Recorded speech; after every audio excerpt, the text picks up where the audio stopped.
bersyukur ya atas kemenangan timnas kemarin dan segala permainannya yang kita tahu selama berapa pertandingan kemarin. Pertandingan keberapa? Keenam ya. Keenam adalah pertandingan yang terbaik menurut saya. Dari kemudian pemilihan komposisi pemain yang menurut saya sangat ideal, kemudian ditopang dengan penampilan top performnya Marcelino Ferdinand. Insyaallah ketika besok kita ngomongkan lawan Australia dan sisa pertandingan, kita nggak usah hitung Jepang deh. Insya Allah kita bisa masih ada asa lolos langsung ke Piala Dunia 2026 di Meksiko dan USA.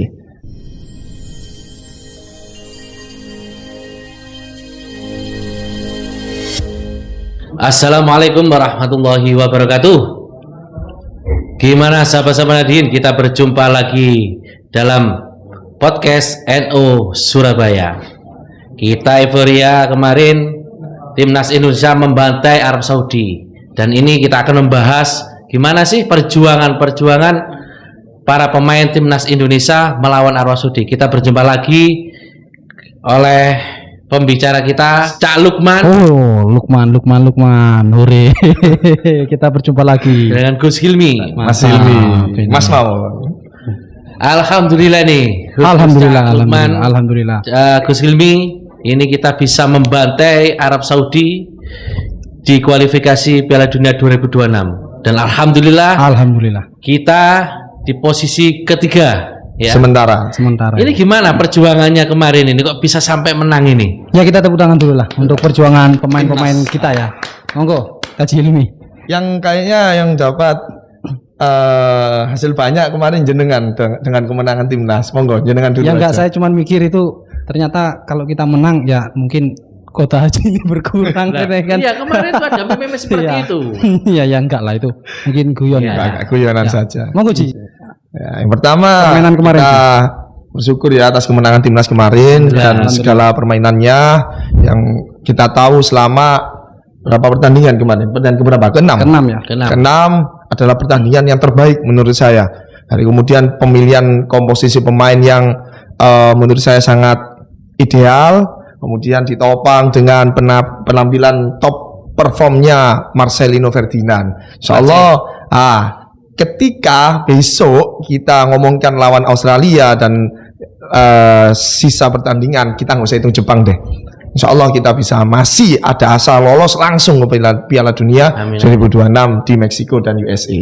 Dan tema kali ini kita ijo-ijo ya. Ijo-ijo. Mantap. Promosi lah. Makanya jangan lelah menyertai Indonesia. Wah, mantap itu.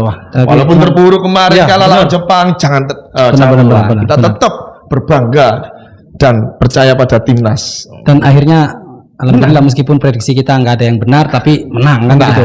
Kita optimis menang itu. Tapi saya kemarin berdoa itu karena biar sesuai dengan prediksi saya. Ayo Arab unggul 1 lah. Kan pas 2-1 kan ya. Biar saya kan nanti orang-orang percaya kalau ternyata prediksi saya itu benar. Kalau gitu kita nggak peringkat 3 dong, peringkat 4. Kalau selisih gol sama Arab nanti. Ya nggak apa-apa. Peringkat kan nggak apa-apa. Yang penting kan poinnya dulu. Yang penting prediksi saya benar dan orang-orang percaya. Jadi orang-orang yang mau taruhan ya ayo ke saya buka praktek kan gitu. Macak kelenik kan gitu. Jadi paranormal berarti. Itu guyon lah. Tapi ya alhamdulillah kita bisa meraih kemenangan perdana ya kan. Kemarin kan kita kemenangan perdana ya kan setelah 3 kali seri ya. 3 kali seri. Skema kemarin yang diterapkan oleh Sinteyong ini kemarin sangat bagus ya. Dari segi mulai awal pertandingan di kualifikasi itu ini yang paling bagus mungkin. Ya, tapi kita lihat modelnya skema bertahan ini. Itu gimana kemarin? Ya mungkin kemarin formasi ya mungkin nggak jauh beda kalau formasi lo ya. Mungkin 3-5-2 atau 3-4-3 kan hampir sama, tinggal rotasi pemain aja. Ketika bertahan dan menyerang. Yang terpenting adalah sekuat ya. Kita tidak underestimate ke pemain-pemain lain. Kita samakan lah semua pemain ini kualitasnya sama kan gitu. Cuman Sintayong akhirnya mendengarkan podcast kita mungkin ya. Mungkin ya. Ya kan? Ya kan, itu ada apa indikasi Sintayong melihat podcast kita itu kan ya. Pandit Mas Lukman ini ya. Ya enggak lah. Yang pertama kan kita bukan mengkritik ya, menyoroti terkait terlalu sering kita bermain di belakang kan. Kiper akhirnya jarang kemarin kan. Jarang langsung tendang. Sepakat kan? Sepakat. Ya kan? Jadi kemarin kita bahas itu. Ya, itu salah satunya kan yang indikasi Sintayong melihat podcast kita kan ya. Yang kedua kita membahas juga tentang kemungkinan Justin Hubner kena kartu merah. Itu. kaji ilmi ternyata benar. Hati-hati, preman itu kan. Ternyata benar. El Preman dapat kartu merah. Benar. 2 kali kartu kuning, akhirnya dapat red card. Oh, yang berarti yang kemarin nggak main itu juga akumulasi ya, tapi sekarang ini langsung 1 kali pertandingan 2 kali kartu kuning. Nah, jadi siklusnya El Preman ini, si Justin ini adalah 2 kali main, 1 kali rehat. Seperti itu. Ya. Oke, gini, Cak Lukman dan Gus Hilmi ini kan kita sudah menyongsong ini sudah perjalanannya sudah sesuai rel ini, ya. Oke. Sesuai rel apa yang menjadi proyeknya sahabat Erick Thohir. Oke. Nah, jadi ini apa yang seharusnya kita bisa memberi masukan untuk kedepannya. Ini kan akan lagi bertanding ini kan di bulan Maret tahun depan. Oh ya. Ya, ini ada beberapa jeda waktu lah. Apa yang harus disiapkan ini? Terkait entah itu naturalisasi, diaspora tambahan tambahan amunisi lah kan. Yang pasti kita sebenarnya kita sudah nggak usah perbincangan lah naturalisasi atau diaspora. Tambahan amunisi itu aja. Karena kalau kita bahas naturalisasi diaspora itu kan selalu dibahas sama orang, nggak usah lah. Ya kan, jadi kita sepakat di NU ini, di NU Surabaya khususnya, kita nggak perlu ngomong naturalisasi, kita ngomong tambahan amunisi. Ya kan. Ya kalau ngomong persiapan ya, apa yang perlu dibenahi ya tentu pasti chemistry lah kan. Chemistry pemain. Mental saya yakin setelah menang melawan Arab Saudi kemarin kan, karena itu sejarah, kita baru pertama kali menang. Menang lawan Arab Saudi. Karena sejarah itu. Nah, sebelum saya menjawab tadi pertanyaan ya kan. Pertama ada beberapa rekor yang kita pecahkan kemarin. Poin sejarah pertama melawan Arab Saudi. Kedua poin tertinggi. Nah, poin tertinggi. Tim ASEAN loh ya. Kita melewati Vietnam yang dulu gagah power. Sok-sokannya Thailand ya kan.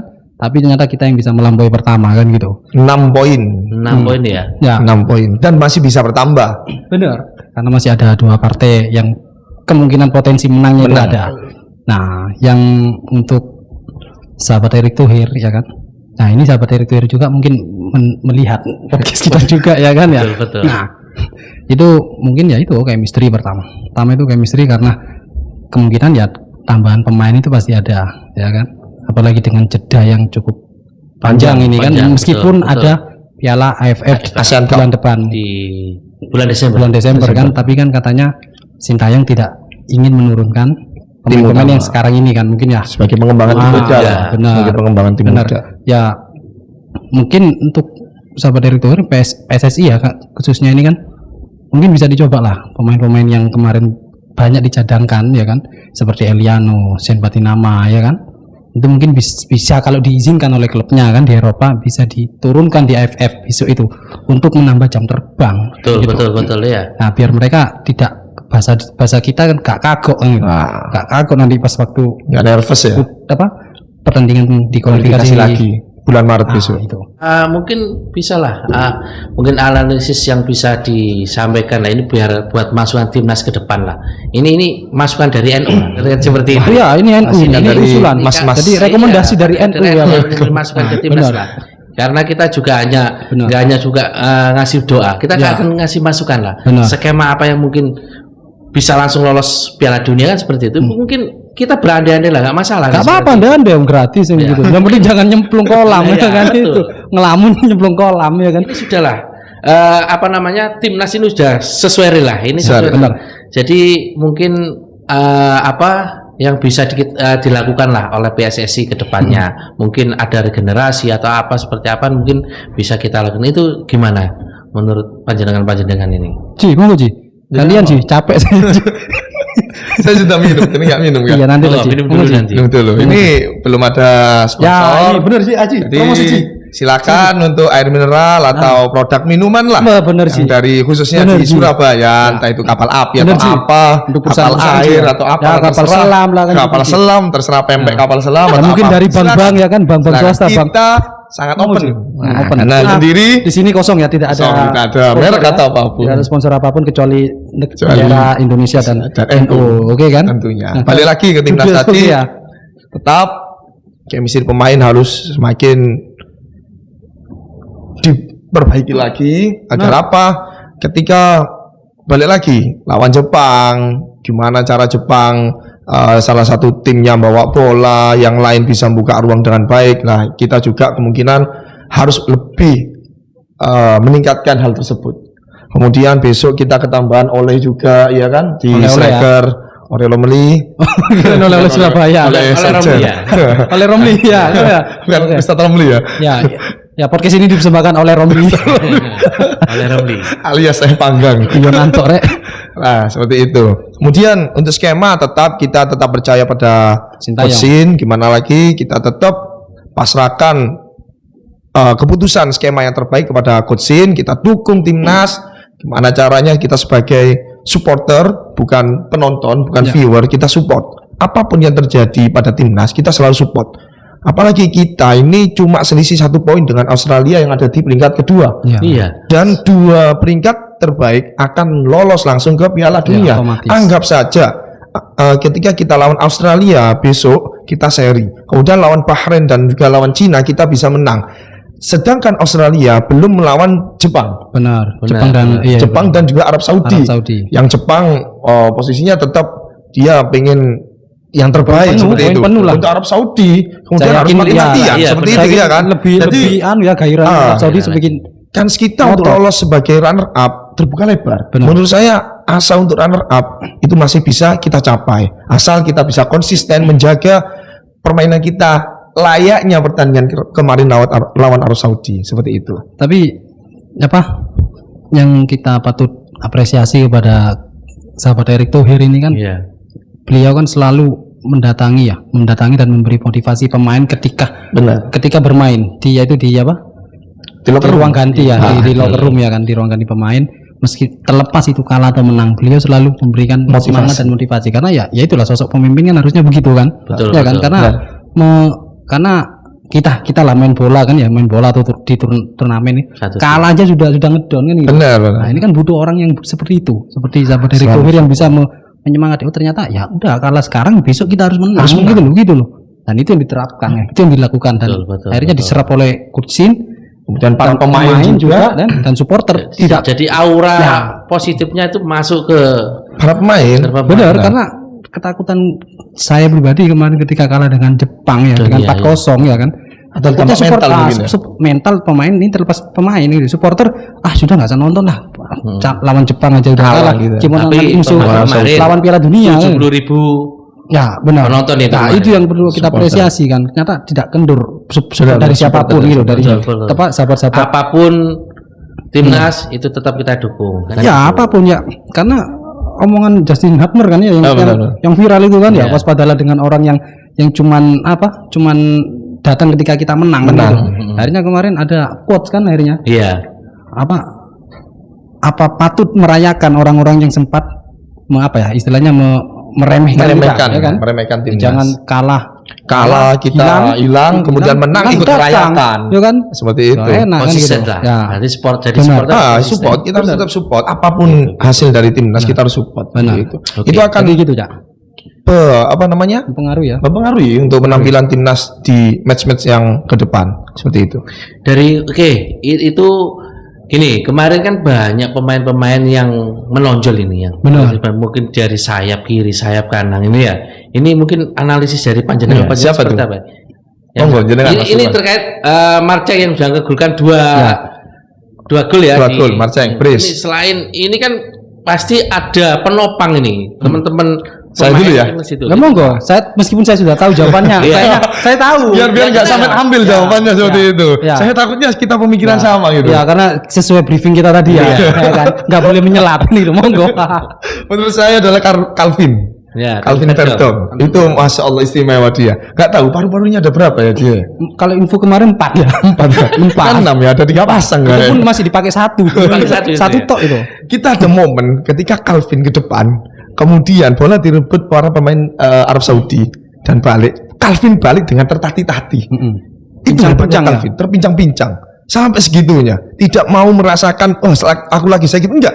Tetap dia selalu semangat gimana cara ngerebut bola nantinya, dibangun build up lagi gimana caranya untuk membuat change untuk menggolkan ke gawang Arab Saudi seperti itu. Dan berapa kali kita lihat Calvin bergerak dari belakang ke depan, kemudian ngesut dan agak sedikit melebar seperti itu kan. Kemudian asisnya kepada Marcelino itu juga perlu kita apresiasi Calvin. Seandainya bukan Marcelino yang jadi man of the match, maka yang jadi man of the match adalah yang pantas adalah Calvin Verdong, betul. Calvin Verdong ya. Bahkan kalau kita lihat kemarin ya, pertandingan kemarin itu kan sisi kanan sisi kiri penyerangan Indonesia itu kan habis-habisan karena di sana ada pemain kalau pemain bintangnya ya Saud Abdul Hamid yang main di Serie A ya kan di AS Roma itu kan di sana andalan mereka untuk penyerangan di sana. Ternyata di sana ada Calvin Verdong dan akhirnya kita lihat menit-menit hampir 10 menit terakhir itu Saud itu pindah ke kiri rotasi sampai rotasi. Nah benar, makanya akhirnya Calvin Verdong juga ke kanan kan di pertahanan kanan yang gol kedua itu kan ke kanan ya. Kok tiba-tiba di kanan ya kan itu tahu nggak men? Itu saya yang menyembunyikan. Saya pindah ke kanan. Saya menyembunyikan, saya geser ke kanan. Alhamdulillah memang. Ya alhamdulillah. Sintayong itu sangat jitu kemarin. Sangat bagus kemarin. Tapi ya nggak selamanya yang MVP ya kalau nyebut MVP ya. Match of the match kemarin kan nggak selamanya Mobile Legends. Oke, itu ya nggak selamanya yang mencetak gol ya, meskipun kemarin Marcelino brace kan tapi untuk keseluruhan tim saya rasa kemarin rata. Istimewa. Kualitasnya sama semua untuk kemarin ya. Dari kemarin ya Rizky Ridho dengan Ices. Kita nggak bisa bohongi bahwa kemarin benar-benar rata, nggak ada yang menonjol nggak ada yang menonjol kan gitu. Cuman ya emang semangat Calvin Verdong ini luar biasa. Semangat bermainnya. Cuman saya lebih melihat kalau saya ya. Kan harus beda kan. Kalau sama buat apa kita podcast kan gitu. Ya kan cukup diwakili Kaji Ilmi aja kalau saya kan gitu. Saya ke belakang saja sampai di sini. Kalau kemarin saya melihat Jesus memang kepemimpinan leadershipnya luar biasa. Jesus di belakang luar biasa tanpa salah ya kan. Dan emang harus gitu, kita sudah nggak pernah melihat pemain kita. Jarang lah kita melihat pemain kita ketika clearance ya atau memotong penyerangan dari tim lawan itu langsung teriak itu yang harus dilakukan. Akhirnya Rizky Ridho pun ikut kan, itu yang membawa aura positif, itu membawa aura positif ke para pemain sampai ke Justin Hubner akhirnya dapat aura red card. Iya benar itu harusnya kan dapat aura kasih ya. Kan lebih baik aura kasih kan gitu. Tapi untungnya di menit-menit terakhir itu untungnya ketika si El Preman ini tadi ngambil bola yang hampir ya sudah kena kepala sih, tapi untungnya kena bola dulu ya. Ketika itu tidak kena bola, yakin dicek kartu merah dia. Langsung untung kena bola dulu. Cuman wajar lah kalau jadi Hubner melanggar yang kedua itu yang itu karena itulah respon cepat tanggap dari dalam permainan gitu. Karena bisa jadi wasit ketika lihat itu bisa di permainan play on itu. Akhirnya karena wasit masih ngurusi free kick kan gitu kan. Karena ngurusi pemain yang masih cekcok kan. Akhirnya nggak ngelihat gitu. Nah, mungkin itu dari segi profesional Justin itu mungkin ya kan. Kalau seandainya wasit masih melihat itu permainan itu bisa play on. Itu quick free gitu. Free bisa quick free kick, quick on ya. quick free kick. Tapi kita apresiasi lupa saya.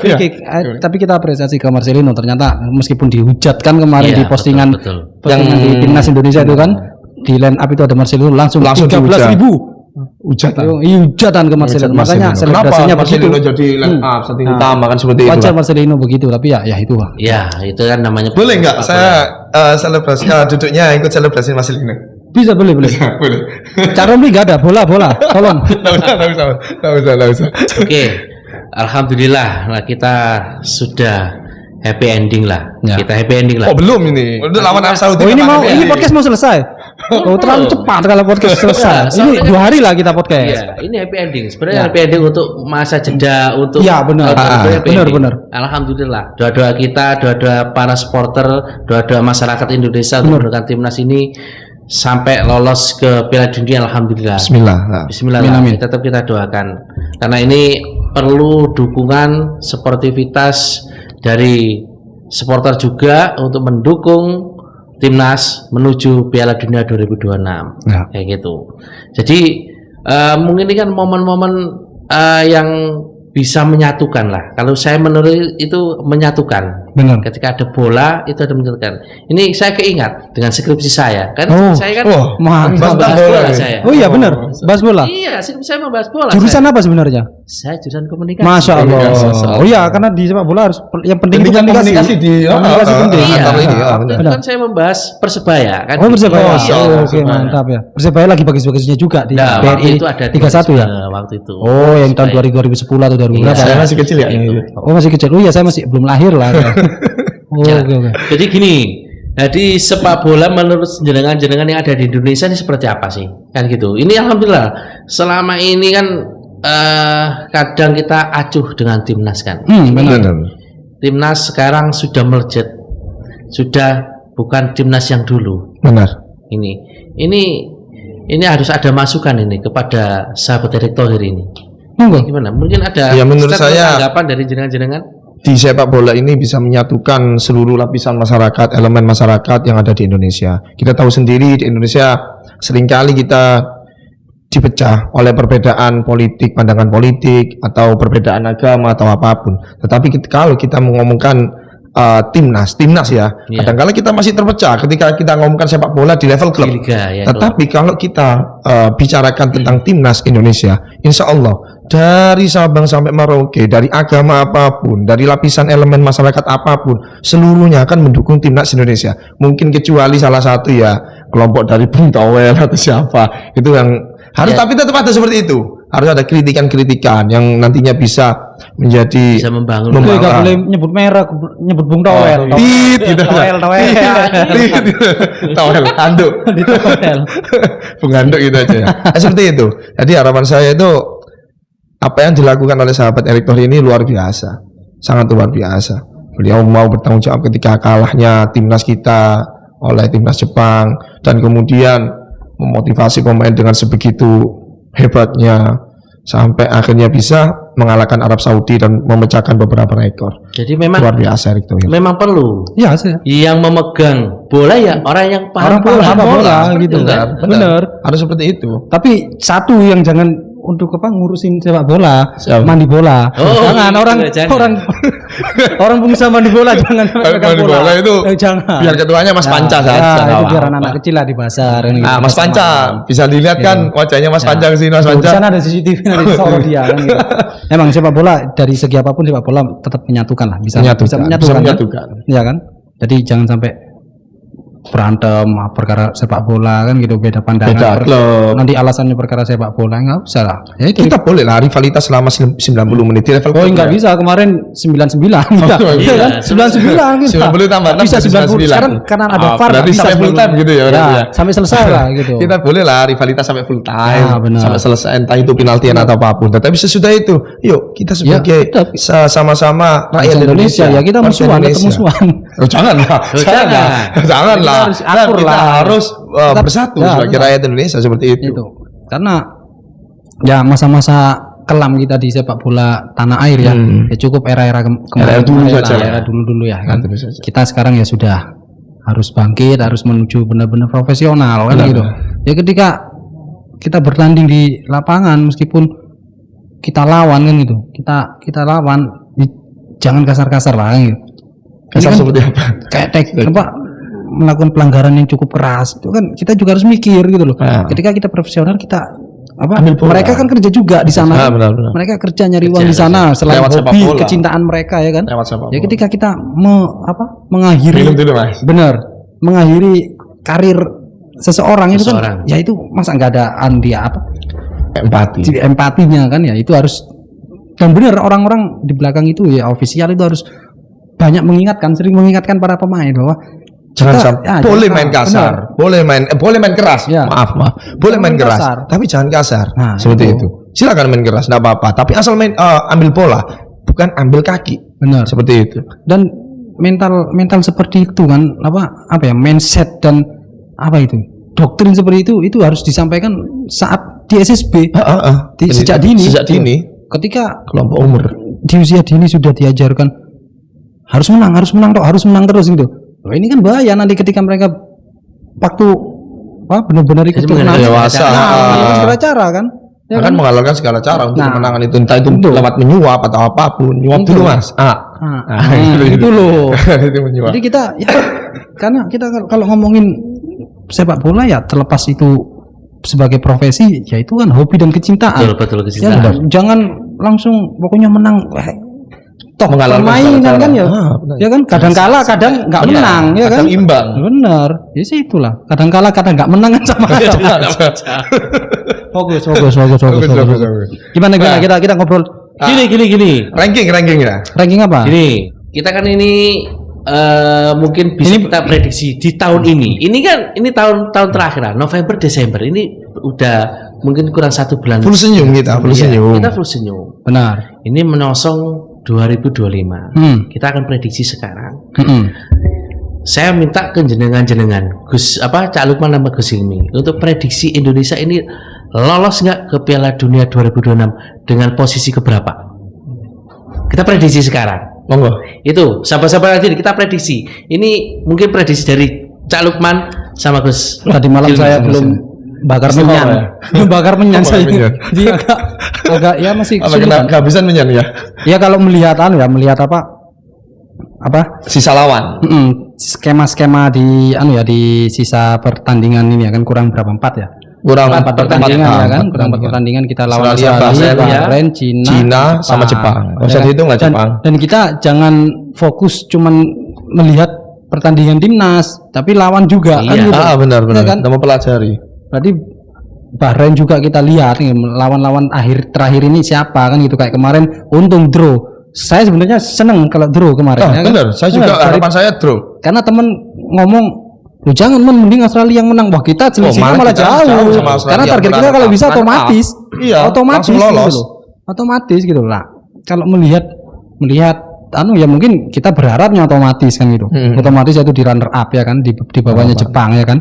Apalagi melihat sisa pertandingan kita, apalagi melihat lawan-lawan juga kemarin Australia nggak terlalu bagus secara permainan. Keuntungan kita di saya sampai ngomong yang lain di grup C itu ternyata meskipun raja-raja Asia yang sering lolos ke Piala Dunia nggak terlalu bagus superior mereka. Superiornya nggak ada, nggak kayak ya Piala Dunia kemarin. Tim aja. Ranking FIFA jauh. Di 50 ya, 50 cuma semua ya. Satu tim doang yang memang superior, Jepang. Sudah. Jepang gitu benar. Tapi kalau melihat Australia ya, kita masih terbuka lebar. Masih bisa lah untuk kita menang. Di runner up itu. Dan kalau kemarin kita semua prediksi draw aja lah, itu kan harapan kita sebelum kemenangan melihat Arab Saudi dan melihat Australia melawan Bahrain. Dan kita yakin bisa gitu. Ya minimal 1-0 bisa skor tipis gitu. Oke, kita hitung-hitungan poin kan tinggal. Kalkulator ya. Hitung-hitungan. Nah, kita hitung-hitungan dari 4 pertandingan itu. Karena nanti bulan Maret itu kan ketemu Australia sama Bahrain. Maret ya? Iya. Maret. Setelah puasa ya itu, setelah Lebaran ya. Pas puasa itu kalau salah. Pas puasa. Dekat-dekat Lebaran berarti. Iya. Itu kita prediksi. Ini bisa poinnya timnas ini bisa berapa ini? Zaman dulu saya lawan Australia. Kalau lawan Australia sama Bahrain tetap walaupun kita lawan Australia kita away, kita away, kita tandang, tapi harapan saya tetap saya sepakat dengan Mas Lukman, Cak Lukman tadi, minimal kita bisa lah, optimis lah bisa menang 0-1 lah di kandang Australia. Kemudian untuk di Bahrain, untuk lawan Bahrain kita home, kita bisa lah pada Bahrain sebagai pelampiasan kita juga ketika kita seri di Bahrain kemarin yang 90+6 sama dengan 99 itu. Bisa lah kita bantai Bahrain 3-0 atau 4-0 besok di SUGBK. Kita tunjukkan bahwa Bahrain dan Indonesia sekarang memang beda level. Kita Indonesia lebih di atas Bahrain secara permainan. Walaupun di ranking mereka sementara ini di atas kita, tetapi secara permainan kita lebih baik dari Bahrain. Oke. Cak Lukman, ada statement lagi? Ya kalau ngomongin poin dengan melihat sisa pertandingan, Bahrain kita 3 poin, Cina 3 poin, sudah 12 poin. Kalau draw lawan Australia 13, kalau menang berapa?